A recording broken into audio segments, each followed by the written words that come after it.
Assalamualaikum warahmatullahi wabarakatuh. Salam sejahtera untuk kita semua. Puji syukur atas nikmat yang Tuhan limpahkan sehingga kita dapat berkumpul dalam keadaan sehat walafiat. Di sini saya akan menjelaskan beberapa materi tentang pendidikan Islam di Thailand. Dengan mata kuliah pengantar studi Islam, Fakultas Syariah dan Hukum. Dosen pengampu Dr. Haji Abdul Basit Junaidi MAG. Saya sebagai presentasi yaitu Ayu Amelia Putri dengan NIM 05040321 kelas HPIB. Pendidikan Islam di Thailand. Thailand bisa disebut juga Muang Thai atau Muang Thai Risabdah atau Siam atau negeri gajah putih. Terletak di sebelah utara Malaysia dan sering dilukiskan sebagai bunga yang mekar di atas sebuah tangkai. Thailand berarti negeri yang merdeka, karena memang merupakan satu-satunya negeri di Asia Tenggara yang tidak pernah dijajah oleh kekuasaan Barat atau negara lain. Dengan demikian, Thailand lebih bebas menentukan pilihan bernegara modern daripada negara Asia Tenggara lainnya. Masuknya agama Islam ke selatan Thailand atau Patani tidak bisa dilepaskan dengan masuknya Islam ke Asia Tenggara. Rentetan penyiaran Islam di Nusantara ini merupakan satu kesatuan dari mata rantai proses Islamisasi di Nusantara. Islam masuk ke Patani diduga bukan hanya berasal dari satu daerah, sebab beberapa pendapat diantaranya seperti yang dikutip oleh Asep Ahmad Hidayat dari Bang Nara menyebutkan Islam terbesar di Patani dari Arab, Cina, India, dan Persia kira-kira abad ke-10 Masehi. Hal senada juga dapat disebutkan dalam ensiklopedia Islam tematis bahwa Islam diperkirakan datang ke kawasan Patani atau Thailand bagian selatan sekitar pada abad ke-10 atau 11 melalui jalur perdagangan, yang mana penyebaran Islam ini dilakukan oleh para guru sufi dan pedagang yang berasal dari wilayah Arab dan pesisir India. Pendapat lain, ada yang mengatakan Islam masuk ke Thailand melalui kerajaan Samudra Pasai di Aceh. Salah satu bukti yang menguatkan pendapat ini adalah ditemukannya sebuah batu nisan yang bertuliskan Arab di dekat kampung Teluk Cimunah, Pekan Pahang yang bertepatan pada tahun 1028 Masehi. Perkembangan Islam di Thailand. Proses masuknya Islam di Thailand dimulai sejak Kerajaan Siam mengakui sisi Kerajaan Patani atau lebih dikenal oleh penduduk Muslim Thai sebagai Patani Darussalam. Perkembangan Islam di Thailand semakin pesat saat beberapa pekerja Muslim dari Malaysia dan Indonesia masuk ke Thailand pada akhir abad ke-19. Saat itu mereka membantu kerajaan Thailand membangun beberapa kanal dan sistem perairan di Krungthep Mahanakhon atau Provinsi Bangkok.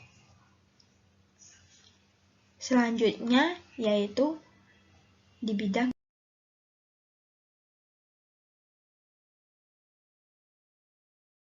sosial. Dalam tatanan sosial, Muslim Thailand mendapatkan julukan yang kurang enak untuk didengar, yaitu Khai atau orang luar, pedagang atau tamu. Istilah ini juga digunakan untuk menyebut tamu-tamu asing atau imigran kulit berwarna. Meskipun pada mulanya Khai merupakan term atau makro etnis bagi orang selain Thai, tapi lama-kelamaan Khai tersebut dipakai pemerintah untuk mendeskripsikan kaum Melayu Muslim di selatan Thailand. Di bidang politik, yaitu persoalan masyarakat Muslim Melayu yang ingin memisahkan diri sangat meresahkan kerajaan. Gerakan pemberontakan kaum separatis Melayu Muslim melahirkan sejumlah organisasi seperti Patani United Liberation Organization atau PULO, Barisan Nasional Pembebasan Patani atau BNPP, Barisan Revolusi Nasional atau Gerakan Mujahidin Patani atau Mujahidin. Pendidikan Islam di Thailand. Pada awal pendidikan agama Islam di kawasan Thailand Selatan dilaksanakan pendidikan Al-Quran. Pengajian Al-Quran adalah suatu yang mesti dipelajari oleh setiap muslim. Pengajian Al-Quran ini dilaksanakan di masjid, di rumah atau guru. Selanjutnya muncullah pondok-pondok berposisi sebagai lembaga pendidikan yang amat penting di Thailand Selatan. Pendidikan formal yang dilaksanakan pemerintah dimulai pada masa Raja Chalongkorn atau Rama V pada tahun 1899.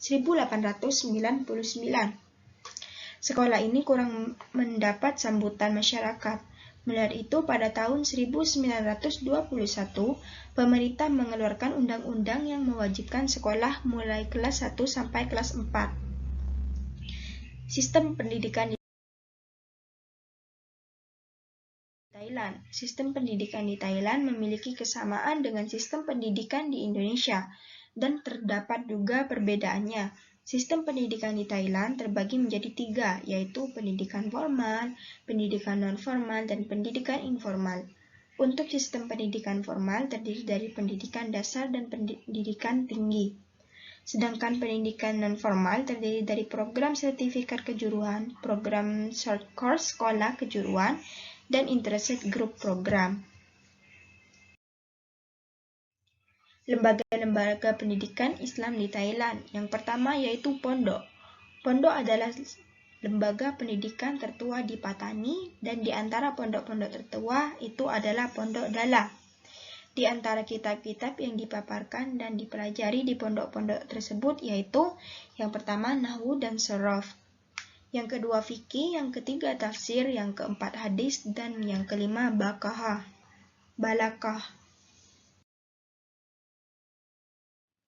Yang kedua, madrasah. Ciri-ciri madrasah di Thailand. Yang pertama, sistem klasikal. Yang kedua, mempunyai kurikulum silabus yang telah ditetapkan pokok-pokok bahasan serta jadwal pelajaran. Yang ketiga, diajar oleh tenaga pengajar yang memiliki spesialisasi dalam bidang mata pelajaran yang diajarkan di madrasah tersebut. Yang keempat, diajarkan 2 jenis ilmu pengetahuan agama dan pengetahuan umum. Yang kelima, di samping tenaga pengajar memerlukan juga tenaga administrasi, bahagia akademik, dan keuangan. Yang ketiga, pendidikan tinggi. Pada awal 2000-an, terdiri sebuah perguruan tinggi di Islam, tertinggi Islam dialah yang disebut ialah College Islam, yang lokasi kampusnya di Provinsi Pattani. Niat awal kampus ini akan berganti nama menjadi Pattani Islamic University. Namun kondisi politik di Thailand Selatan saat itu tidak memungkinkan memakai nama Pattani. Akhirnya diubah menjadi Yala Islamic University. YUI satu-satunya universitas di Thailand yang menggunakan kata Islam pada nama kampusnya. Mahasiswa yang belajar di sini bukan hanya dari Thailand Selatan, ada juga dari Chiang Mai, Thailand Utara, termasuk dari Bangkok. Selain itu, ada yang berasal dari Prancis, Vietnam, Kamboja, Arab Saudi, dan Cina. Sekarang kampus ini berganti nama menjadi Pattani University dengan alasan politik. Karena Islam dilepaskan sehingga tidak disebut Pattani Islamic University. Kata Pattani maksudnya adalah fatanah atau menyampaikan, yang notabene adalah Islam juga. Mahasiswa di kampus ini berpakaian sopan, perempuan memakai jilbab hingga menutupi pusat, dan ada juga yang menggunakan cadar. Bagi laki-laki semuanya memakai baju lengan panjang. Kelas belajar dipisah antara laki-laki dan perempuan, namun untuk kelas yang jumlah mahasiswanya sedikit, diperbolehkan gabung antara laki-laki dan perempuan.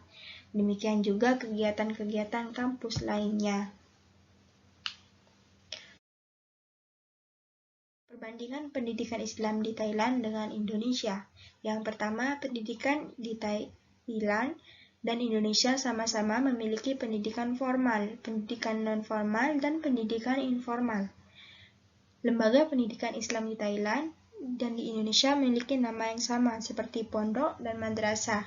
Dan dari segi materi yang diajarkan juga relatif sama, karena terutama pondok di Thailand adalah mengadopsi pondok dari Jawa. Yang ketiga, di lembaga pendidikan madrasah juga menggunakan sistem klasikal dan materi yang diajarkan sama dengan madrasah di Indonesia, yaitu memadukan materi agama dengan umum. Di Thailand juga memiliki wajib belajar 9 tahun seperti halnya di Indonesia. Meskipun secara garis besar sistem pendidikan di Thailand sama dengan di Indonesia, namun perbedaan yang dapat dilihat adalah yang pertama, meskipun sama-sama melaksanakan UN, namun pelajaran yang diujikan lebih banyak daripada yang di UN-kan di Indonesia. Yang kedua, mewajibkan mempelajari bahasa Thai. Hal ini dilakukan pemerintah dalam dalih nasionalisme. Namun di sisi lain ada unsur untuk menghilangkan bahasa Melayu yang biasa digunakan oleh penduduk Muslim. Yang ketiga, di Thailand mata pelajaran art, career, dan teknologi termasuk ke dalam mata pelajaran yang di UN-kan. Terima kasih. Sekian penjelasan materi dari saya. Apabila ada salah kata, saya mohon maaf yang sebesar-besarnya. Wabillahi taufiq wal hidayah, walhidayah wal hinayah. Wassalamualaikum warahmatullahi wabarakatuh.